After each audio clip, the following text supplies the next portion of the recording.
All right, welcome everybody to my favorite hour of the month, the IRG Learning Lab Masterclass. We are going to explore this question, are you leading towards burnout? And see what we can learn about that.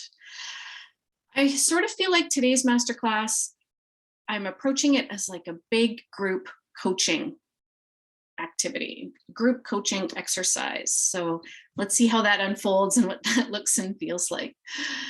So as we get settled in here, let's just get right into it. I want you to do a scan and check in with yourself and notice there's probably lots of emotions, but I want you to name 2 emotions that are present for you as you arrive in this space today. What 2 emotions are present for you? And connect to those 2 emotions and drop them into the chat, please. I'm curious to see what everyone's holding and what 2 emotions you might be holding today. I know I'm holding despair and excitement for the weekend. Excitement and despair are present for me. Let's see what's present for all of you. Yeah. Look at those emotions. Well done naming them.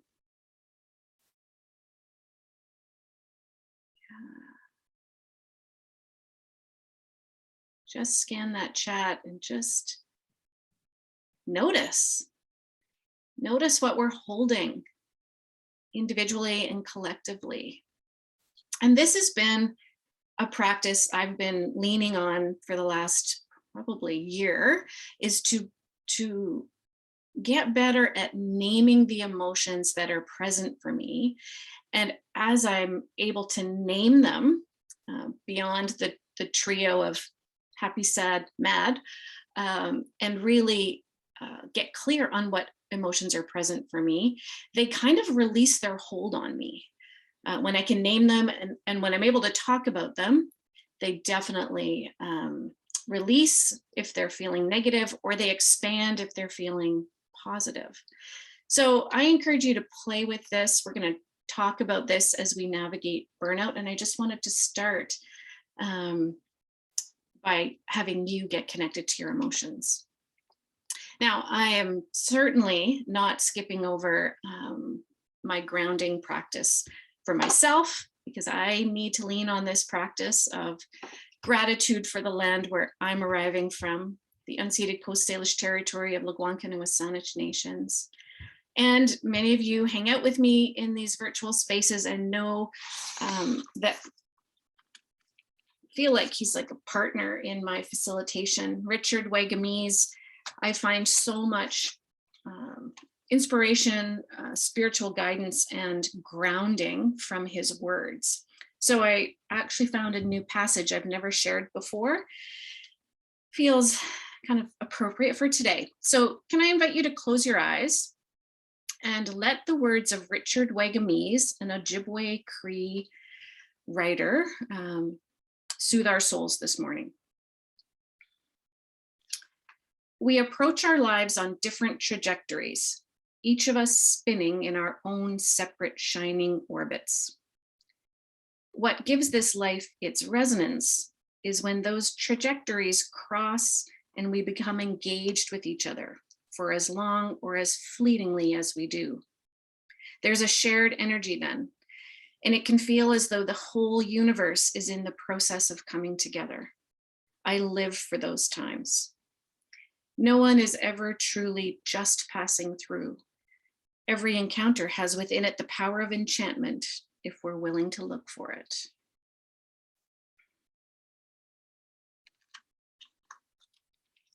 So we are gathering, but we're not passing through this hour together. I really trust that those of us that were meant to be here today, be here live or be here by watching the recording, are meant to connect, and we can find meaning and support and community in a 1-hour virtual gathering. I believe that. I believe that wholeheartedly. And this space is about learning to grow. It's a place I created really for me to experiment and to create community. And honestly, it's very self-serving. I want to create community around topics that are speaking to me. I want accountability to dig into topics that I think we need to talk about. So thank you for being part of this experiment with me. And today, to be honest, yesterday I felt like, what are you doing, Diane? You have bitten off more than you can chew on burnout in an hour. And so I talked myself through that and decided that what I'm sharing today is one tiny piece of the conversation around burnout, and that will be good enough. It will be enough, and it will be what we're meant to do today. So for those of you that are new, I guess maybe I could say welcome, first of all. And I'm Diane. I'm the founder of Inspired Results Group. I'm so glad you found us here. This is a space you've decided to join. I just hold you all capable and encourage you to limit distractions. Just get really present with yourself and present with each other. We love to see your faces, and I always save you from yourself, encourage you to mute just in case there's stuff going on. We do record. I'm always pleasantly surprised at the number of people that watch the recording. So if that's you watching this recording, thank you. My favorite Zoom tip, if you have not discovered Hide Self View, please, I encourage you to use it in all of your Zoom gatherings. So the 3 white dots in the top right of your window, there's a screen that says Hide Self View. We're going to engage in Menti today, which I don't typically do that in the masterclass, but I love it. And we're going to co-create some definitions around burnout. So could you prepare for that? It's coming up pretty quick. Menti is really easy to use on the phone. So grab a phone or you can open another browser. We are going to go to Menti. I love your thoughts and questions in the chat. If you'd like to drop them in, Carmen's going to help me keep an eye on the chat so that I can answer your questions.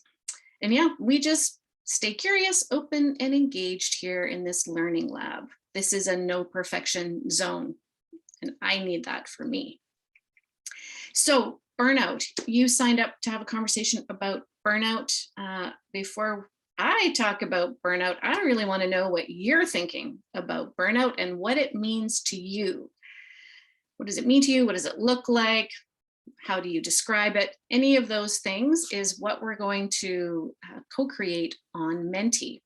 So pick up that phone or open that browser while I transition over to the code. It's going to ask you for a code. Let me grab that for you.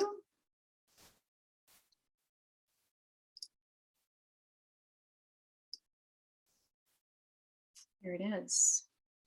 What does burnout look like for you is the question, and the code that Menti's asking you for is 7266 8946. Thank you, Meredith. Here, I think I can actually put this link right into the chat too, which gets you right there.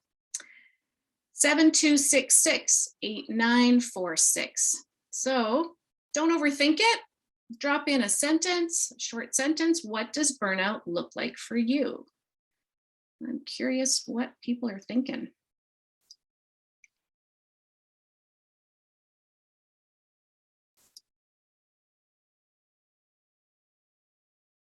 Look, it doesn't take you long to put some language around this concept. We can't problem solve. Yeah, interesting. I won't be able to keep up with all of this awesomeness with my voice, so have a scan and see what is here. I don't know if I had someone yesterday call themselves a grumpy chicken. And I was like, wow, that is visual. So I just see grouchy. Yeah, I know grouchy. I actually replied and said, well, I'm feeling like a judgy chicken. And that's how I know that burnout's circling around for me. It's like the best version of myself disappears and suddenly this probably grumpy and judgy chicken shows up.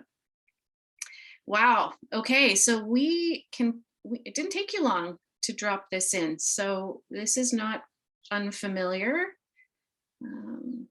Yeah. Okay.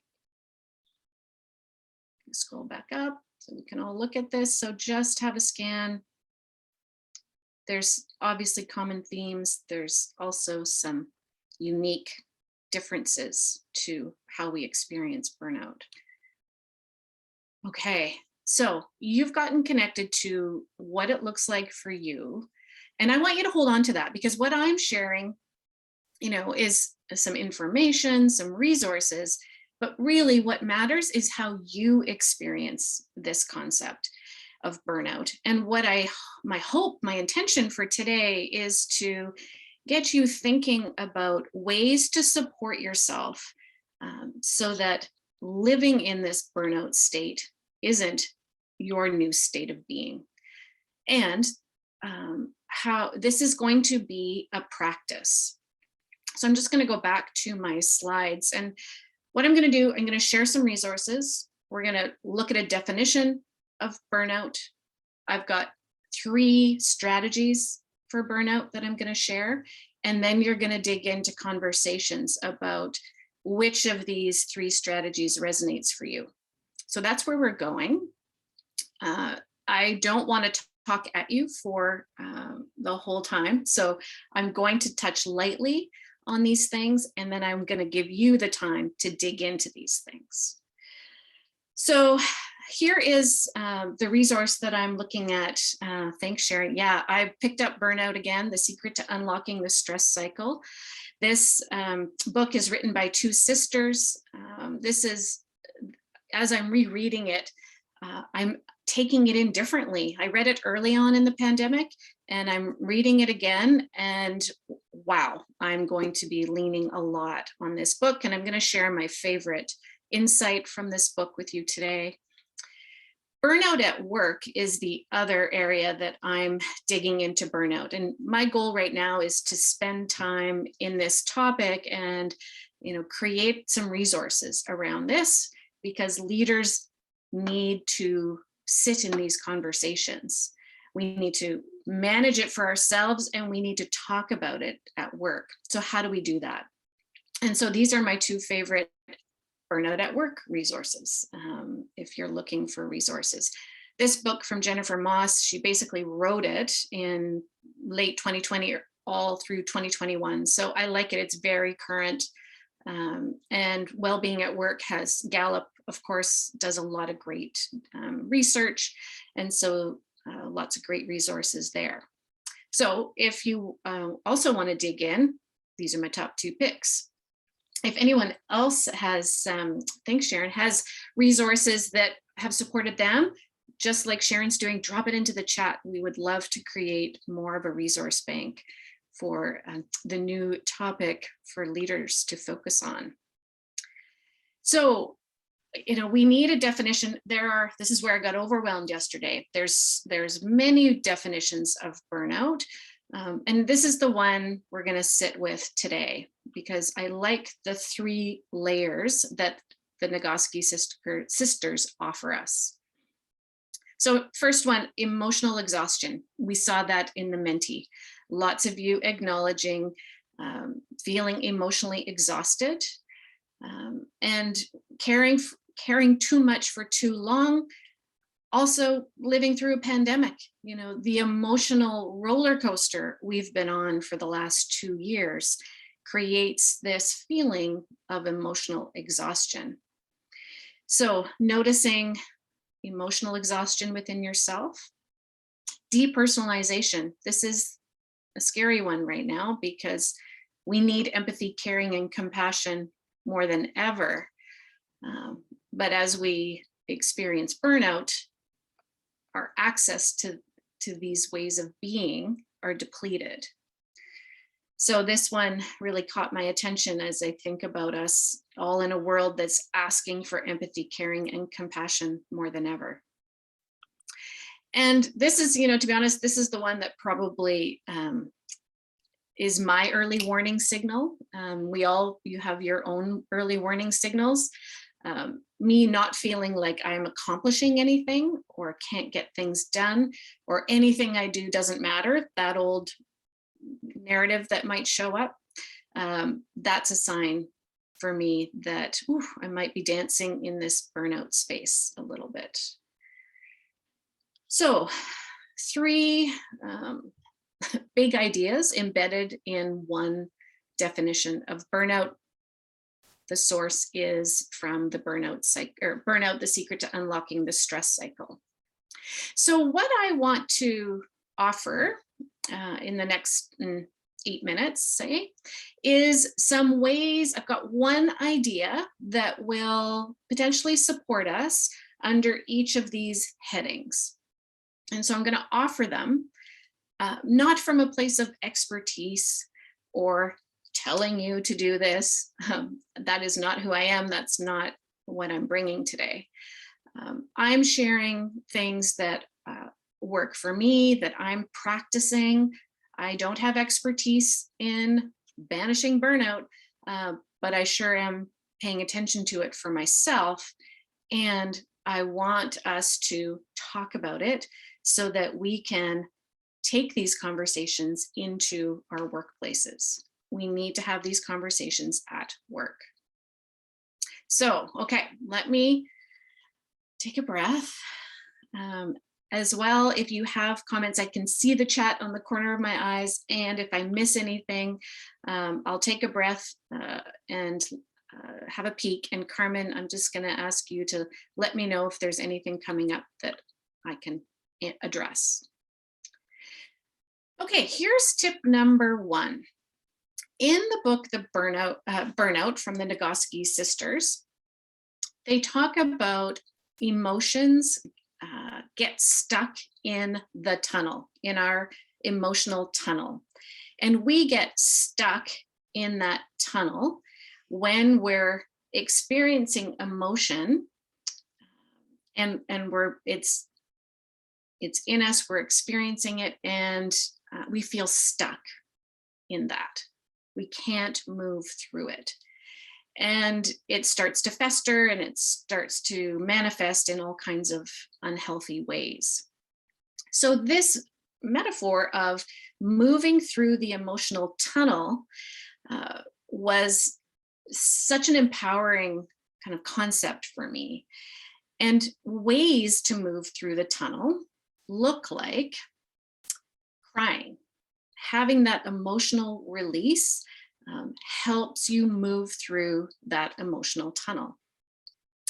And it's interesting because there's so many times I'm in conversations and people will apologize for crying, or are we conditioned to feel embarrassed when we cry, when emotions leak out through our eyes? And how could we normalize our emotions leaking out through our eyes and embrace it as a healthy release? I know I feel better after a great cry. And earlier this week, when I was watching the news beside my husband, I was like, oh, I could feel the tears and they were coming. And I had that sort of second of, get it together, Diane. And then I was like, hell no, this is horrible. I'm just going to sit here and watch the news and cry. And so I did. And moving through the tunnel also looks like laughter and connection. And I've had some moments when I've felt stuck and not feeling like myself. And I have decided that Googling funny videos and watching a few silly videos, or my favorites, some pet shenanigans on videos, actually helps me move through my emotional tunnel. So laughter releases some really good hormones, some really good neurochemicals that get our brain primed for thinking. So laughing, who do you laugh with? Who are your fun people? What are your favorite funny videos? Whatever makes you laugh, how can you access that? And think of it as a way to help you move through that emotional tunnel. And my third tunnel tip, call it a tunnel tip, is exercise and moving your body. And oh my gosh, we're sitting way too much because we're doing this. I decided to stand in this moment because sitting, it's like I literally feel stuck emotionally when I'm sitting on my butt. So, there's all sorts of reasons to move our bodies. I wanted to just give you another way to think about that you getting up, going for a walk, being in nature, moving your body actually helps you move through your emotional tunnel and process emotions so that you don't stay stuck in them. So this is just tip number 1, moving through the emotional tunnel. Yes, thank you for what's coming up in the chat.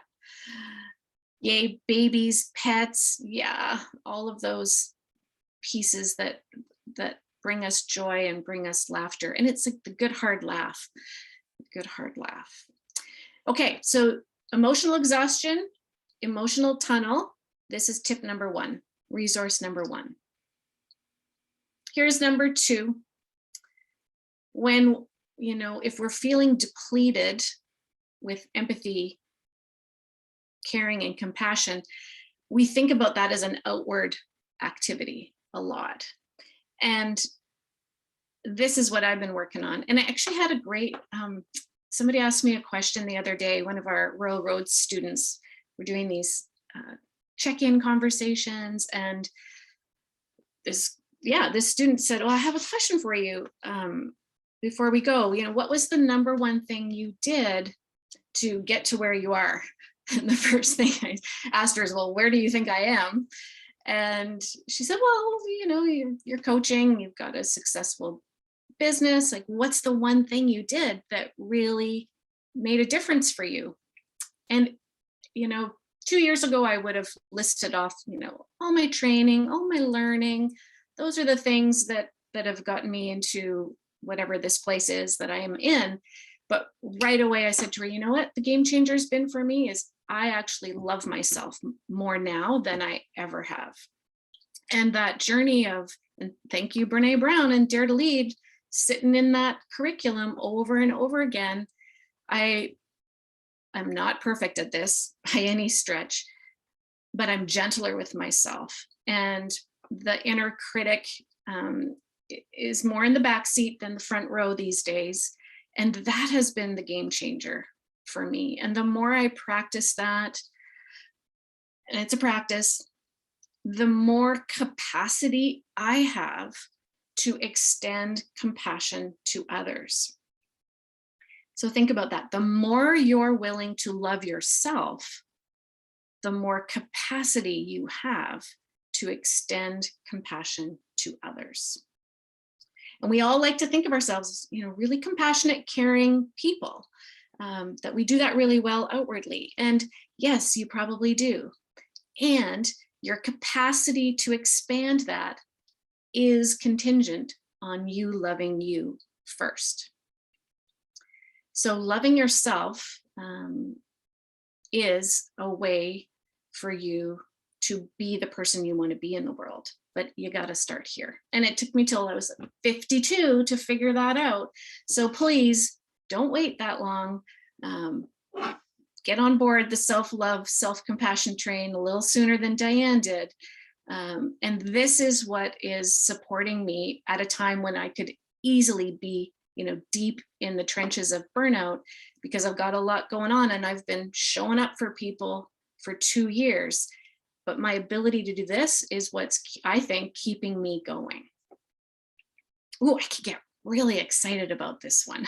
So take the bossy energy for what it is. And just don't wait as long as I did to figure this out, to practice it. Okay, the third, so that sense of accomplishment, we're on that one now, this tip. So here's a statistic that really, I'm going to swear, if you have children in the room, like put your earphones on, because I'm getting really excited now. This is a really scary statistic, and it just pissed me off because I saw myself in it. I saw my 30 years of leading people in that globally, 1 in 2 employees know what is expected of them at work. That's meant to be some sort of positive statement, which means it's not. It means that 50% of employees do not know what is expected of them at work. So as I'm going through the burnout at work literature and research, this keeps coming up, that we're burning out at work, or as leaders, we're contributing to burnout because we're not being clear and kind with people about what the expectations are. What do you expect? What does success look like? What does support look like?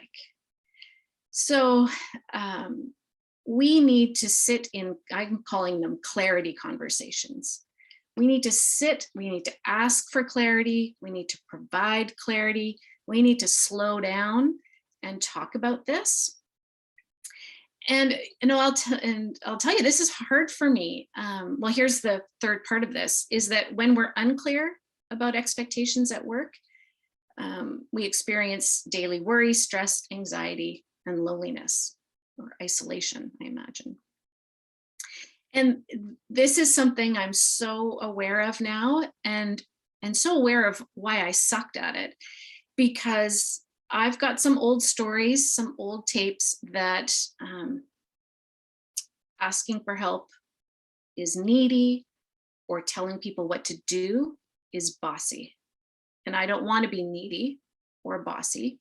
So I just kind of spent 30 years avoiding this, because my own soundtrack, my own shame narrative. So, and it's uncomfortable for me to set expectations. And I've got a great opportunity to practice this now that Carmen's onboarding, we're starting from scratch. And as I do it, I know I'm uncomfortable doing this, but now I'm so darn determined to be a clear and kind leader, because I don't want to contribute to burnout. I don't want to be in that, leading a company that 50% of the people don't know what is expected of them. So this may be, firing a lot of cylinders in your brain about you leading out. And I do want you to reflect on that and hold on to that. But first, I actually want you to ask yourself about what's not clear to you right now in terms of expectations. Because if the leaders aren't clear, if you're not clear, how do you build clarity around you? We need to get clear ourselves. So I want you to think about that. What conversations do you need to have at work with your leader, your supervisor, so that you're not sitting in the 50% and you're not worried, stressed, or overdoing it because you're hoping to meet an expectation that isn't actually clear to you. Woo! Okay, I'm gonna get off my soapbox. And you may have a lot of questions for me, and I want you to hold those because I actually want you to talk with each other about this. There's so much wisdom in this room, and I want you to have conversations, practice vulnerability. That's how we roll around here. And I want you to share with the group as you land there. So you'll be in groups of 3, maybe 4 in your room. I want you to share with the group which of the 3 tips or strategies that I shared are really speaking to you right now.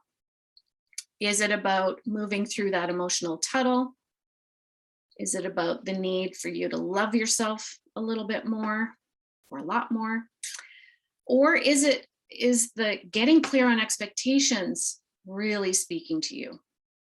Try to, we all will look at this list and go, yes, yes, yes, potentially.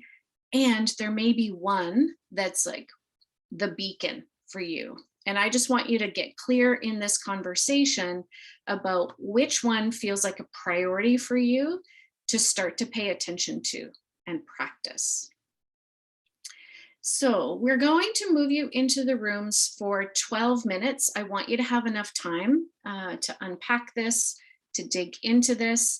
I think today I don't usually do this in breakout rooms, but I would love to pop in just to be an observer to the conversation, because I'm super curious about your conversation and what's resonating. So I'm going to ask for grace in allowing me to pop in. But here's the thing, I don't want you to worry about acknowledging me or engaging me in the conversation. I just want to be a learner based on what you're exploring as a small group.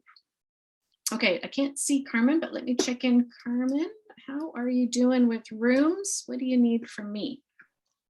Good to go. We're good to go. All right. Have a great conversation, everybody. Dig in.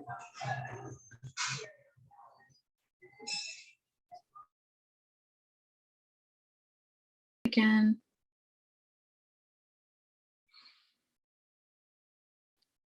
Welcome back. We'll just hold tight here while the rest of the rooms close out. While we're waiting, just want to check in. Are you clear about the one area you're going to focus on? And if so, what is that area? And we're going to ask everyone to drop it in the chat so you'll get a head start. Okay. All right, welcome back, everybody. Welcome back. Thanks for letting me pop in a wee bit. Here's what I'd like. Open up the chat box, please. Open up the chat. Can you drop into the chat the one area you got clear that you're going to focus on? What's the one area you're going to practice? Nice, Paula, in there. Expectations. Keep them coming. See what you're taking away. Ooh, breathing, amazing. Yeah, I forgot about breath. Breath is definitely a tunnel strategy. Cool. I love the variety. I love the variety. Okay, here's what I want to do next is to start to think about, I actually created this conversation on Tuesday in our Inspired Leadership program. And it was just kind of a random rant from Diane. And afterwards they're like, oh my gosh, we so needed to have that conversation. So I thought, great, I'm gonna bring it to the masterclass. And it was a conversation about having a support team and getting clear on who your support team is, because we can't just sort of hope they show up, or, you know, maybe people will sense that I need something from them. It's like, hell no, we need to create it. We need to know what it looks like, and we need to lean on it regularly with intention. No happy accidents in managing our burnout. We are going to have a plan and we're going to work the plan. So who is on your support team? And I think like at the rant I had was starting to list off all the ways that I have support that I have built in. I pay for some, I don't pay for others. It's like, oh, it takes a lot of support for me to kind of show up in the way I want to show up. So who's on your team? Who's supporting you physically? Like, I've got the doctor, the naturopath, the chiropractor, the massage therapist, and the acupuncturist. Like, I got a lot of support. And supporting my menopause journey right now is like a big deal, so that I don't lose my shit on people, because that can happen with the hormone ride that I'm on right now. So I got lots of support. Mental support, I've got people I can talk to about cognitive things, thinking things, learning. Yes, lots of mental support, coaching, and so emotional support and mental support often go together. This week, I was in group supervision with coaching, so getting support as a coach with a group. An hour after that, I was on a call with my coach one-on-one, getting mental support and emotional support. I've figured out who the friends are that I can lean on emotionally. And because I've got a lot of friends that I show up for, and I've figured out who are the friends that I can just bring it all, and I know they'll show up for me. And so I'm working this support team all the time. I would not be able to cope without them. So that's what surprised me, I guess, on Tuesday is kind of taking my team for granted maybe, or the fact that I've created this team. And I was surprised, like, what do you mean you don't have like the 3-layered team? Get yourselves a team, because we do not need to do this alone. And I don't think we can. So I want you to get started on figuring out who's on your support team. Where do you need to actually create some more support? What does that look like for you in the physical, mental, emotional realm? So we're going to pop you back into the same group of people for 5 minutes. It's going to be short and sweet. Go around the group, 1 minute each. Oh, who's on my support team? I want you to at least have one additional support team person, resource identified before you come back to the main room. All right, Carmen, set them free to figure out who's on their support team. We'll see you in 5, everyone.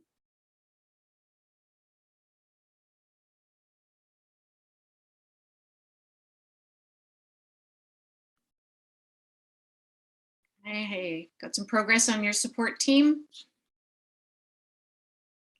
Sort of, yes, nodding. Working on it. All right, here comes the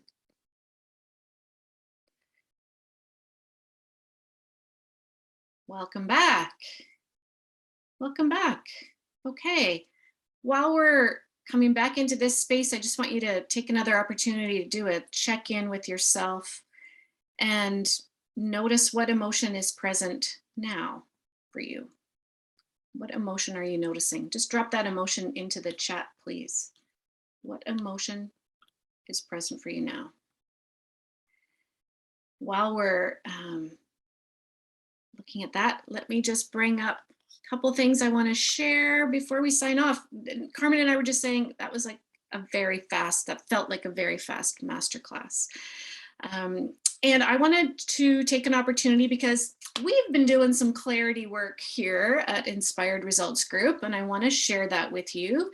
I am so excited. I feel like I've finally gotten clear on the 3 learning areas that we want to focus on as a company. And so we've got all 3 offerings this spring. Inspired Leadership, that I think of it as our mini master's program. It's like a holistic leadership program in 10 weeks. Dare to Lead, many of you have been in Dare to Lead with me. Always a profound and transformational journey. So that's happening in May to June. And then my new business baby, I call it Courageous Coaching for Leaders, my new favorite thing. And this is a 3-morning course to equip you to lead like a coach. So it's got a Dare to Lead flavor with coaching skills in a systemized way for leaders to integrate. So lots of wonderful ways to learn with us. And here's a very exciting, look at this amazing team. We have got a coaching team. I know Dave Harry's here today with all of us. So we have a team that can coach your team. And that's the exciting trajectory we're on, is to be able to work with teams and give you choices and options and diversity of coaching styles, all within a brand that believes in human-centered leadership. So I just want to share our clarity with you. I don't know a time where coaching has been more sort of needed and desired. We don't have to do this alone, and I want you to know we're here to support you in any way. Learning, coaching, we got it. We got it all. Go take care of yourselves. Have a wonderful weekend. Build your support team, please. And I want to let you know, for those of you that come to masterclasses, April 8th is our next masterclass Friday, where I'm moving it back to the 2nd Friday of the month. Shalou Betty, our new associate coach, we're going to talk about equity, diversity, anti-racism, digging into that topic again. All right, take care, friends. Thank you for showing up.